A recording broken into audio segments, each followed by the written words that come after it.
শাক তোলা হচ্ছে, মা শাকগুলো তুলছে। এই যে শাক, এই শাকটার নাম খেতা শাক। স্থানভেদে নামও ভিন্ন হতে পারে।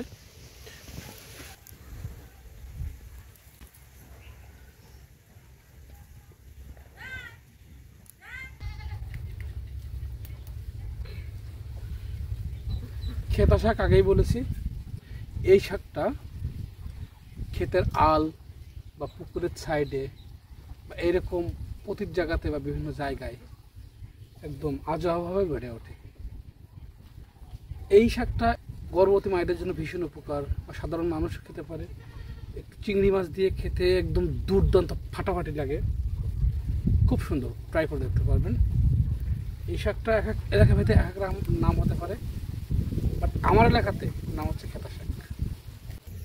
শহরে বা গ্রামাঞ্চলে অনেক জায়গায় এরকম বিভিন্ন জায়গা থেকে শাক অনেকে তুলে নিয়ে বিক্রি করে থাকে। এটা কিন্তু অর্থনৈতিকভাবেও বেশ লাভজনক একটা শাক। অনেকেই চাষ হচ্ছে কিনা আমার জানা নেই, কেউ যদি চাষ করে থাকে তাহলে তো ভালো, বাট আমার মনে হয় এই শাকগুলো সবার খাওয়া উচিত।